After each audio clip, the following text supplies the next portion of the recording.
തോരാമഴയിലും പോരാട്ടവീര്യം ചോർന്നില്ല. ചരിത്രപ്രസിദ്ധമായ ഓച്ചിറക്കളിക്ക് സമാപനം. കരുനാഗപ്പള്ളി, കാർത്തികപ്പള്ളി, മാവേലിക്കര താലൂക്കുകളിൽപ്പെട്ട 52 കരകളിലെ 460 കരകളിൽ നിന്നെത്തിയ 3000-ഓളം യോദ്ധാക്കൾ പടനിലത്ത് ഏറ്റുമുട്ടി. ഓച്ചിറക്കളിയോടനുബന്ധിച്ചുള്ള കാളച്ചന്തയും കന്നുകാലി കാർഷിക പ്രദർശനവും 17 മുതൽ 19 വരെ പടനിലത്ത് നടക്കും.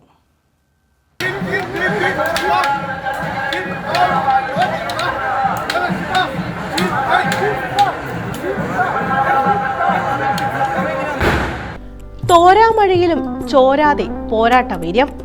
ചരിത്രപ്രസിദ്ധമായ ഓച്ചിറക്കളിക്ക് സമാപനമായി. 2 ദിവസങ്ങളിലായാണ് ഓച്ചിറക്കളി നടന്നത്. 52 കരകളിൽ നിന്ന് 400-ലധികം കളിസംഘങ്ങളാണ് ഓച്ചിറക്കളിയിൽ പങ്കെടുത്തത്.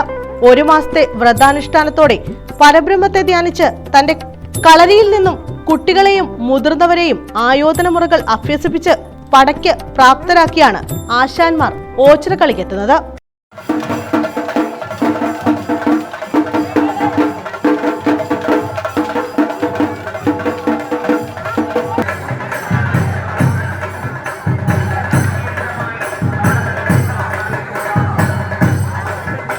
ആചാരപ്രകാരമുള്ള അംഗവസ്ത്രങ്ങളും കഴുത്തിൽ വലിയ ഹാരവും അണിഞ്ഞ് മൂർച്ചയുള്ള വാളും പരിചയമേന്തിയുമാണ് ആശാന്മാർ എത്തുന്നത്.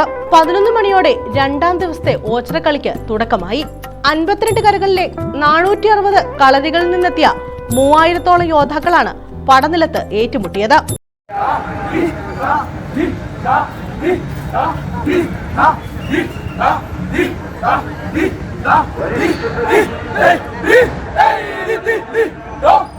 പടനിലം യോദ്ധാക്കളെയും ഭക്തരെയും കൊണ്ട് നിറഞ്ഞിരുന്നു.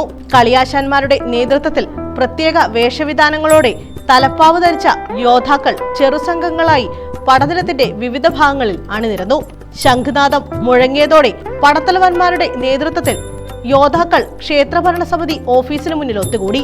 തുടർന്ന് അഡ്മിനിസ്ട്രേറ്റർ പടത്തലവന്മാരായ ശിവരാമനാശാൻ, നാഗരാജനാശാൻ എന്നിവർക്ക് ധ്വജം കൈമാറിയതോടെയാണ് ഘോഷയാത്രയും ആരംഭിച്ചത്. കരനാഥന്മാർ 8 ഘട്ടത്തിലിറങ്ങി കരപറഞ്ഞ് ഹസ്തദാനം ചെയ്തു. ഇതോടെ ഇരുകരകളിലുമായി നിലയുറപ്പിച്ച യോദ്ധാക്കൾ രണഭേരി മുഴക്കി 8 ഘട്ടത്തിലിറങ്ങി പോരാട്ടം തുടങ്ങി. പടയാളികൾ കൈമൈ മറന്ന് പോരാടി. കൊച്ചുകുട്ടികൾ മുതൽ വയോധികർ വരെ ഓച്ചിറക്കളികളിൽ പങ്കാളികളായി. തുടർന്ന് തകടിക്കണ്ടത്തിലും കുറച്ചുനേരം പോരാട്ടം നടത്തി.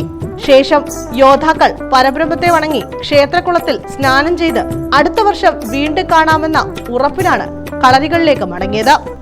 News bureau, Ochira.